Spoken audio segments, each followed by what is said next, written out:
Good morning, it's Donna.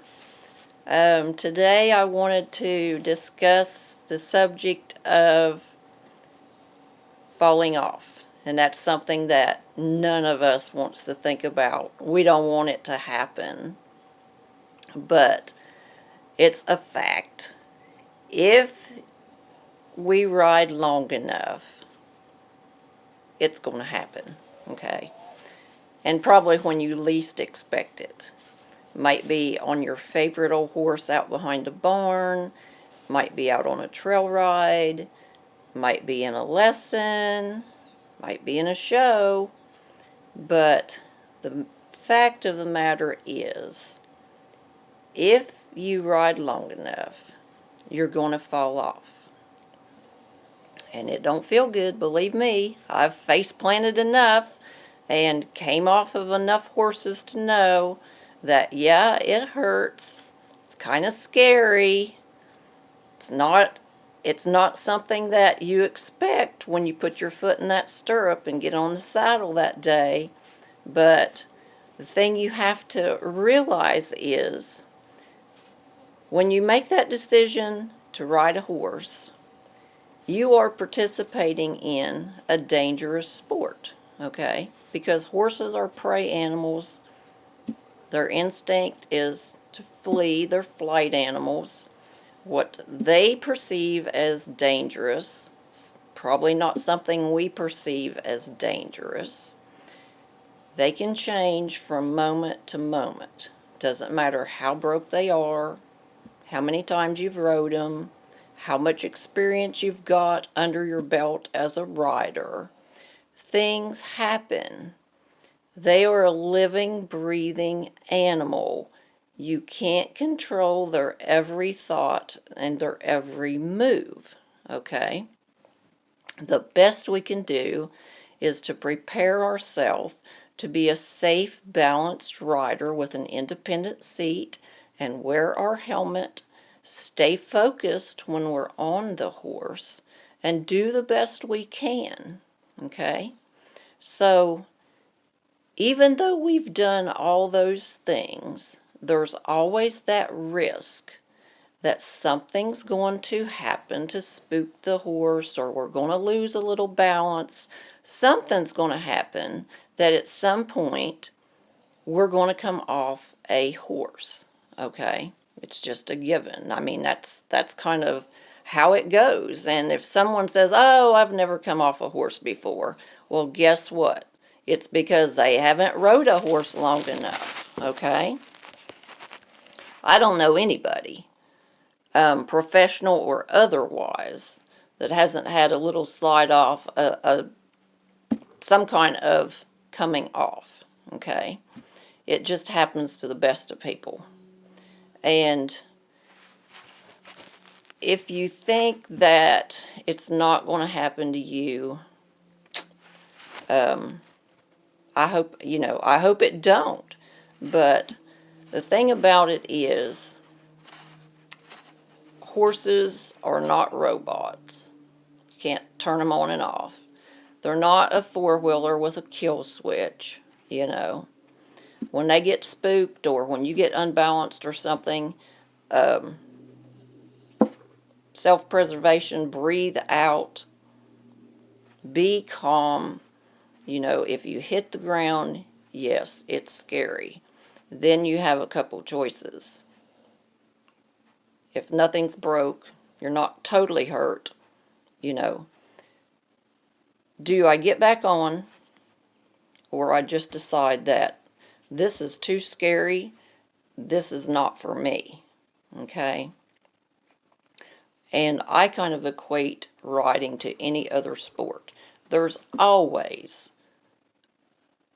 a chance that something's going to happen, you know, whether you play football, whether you skateboard, you know, whatever sport you participate in, there's always a risk that something's going to happen. You're going to fall, you're going to get hurt, something's going to get broke, or whatever. I think it boils down to how much you love that sport. And with horses, how much you love horses and how much you want to ride will kind of determine whether or not you're willing to get your back up on that horse and try it again, okay? You cannot let fear paralyze you. You just can't. You know, if you love horses and you really picture yourself riding, you cannot let fear paralyze you, because it will hold you in place and keep you from doing what you really love.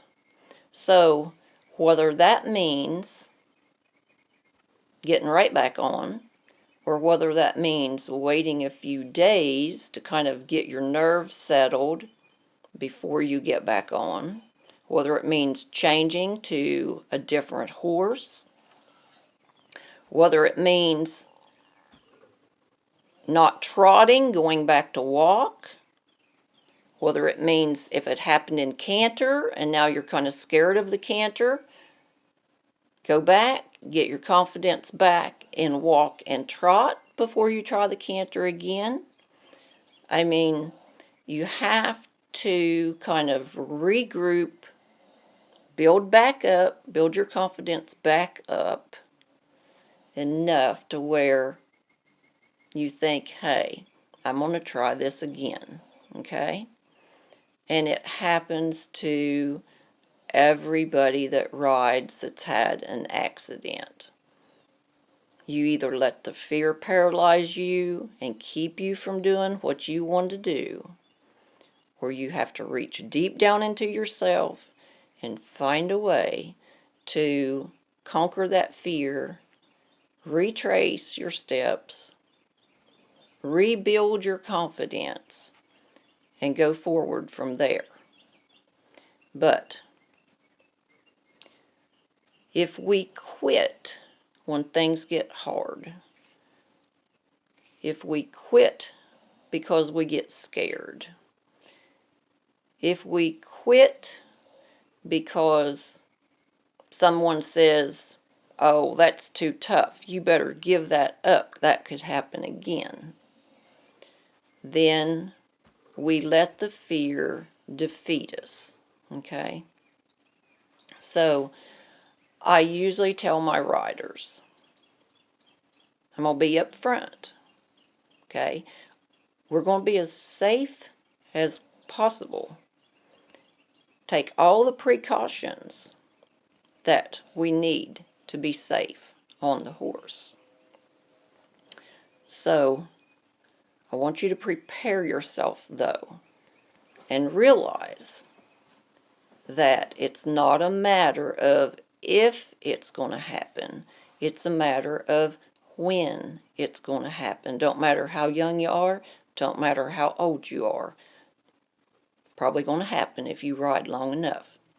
So you kind of have to decide, is riding important enough to me to take the chance to step on that horse?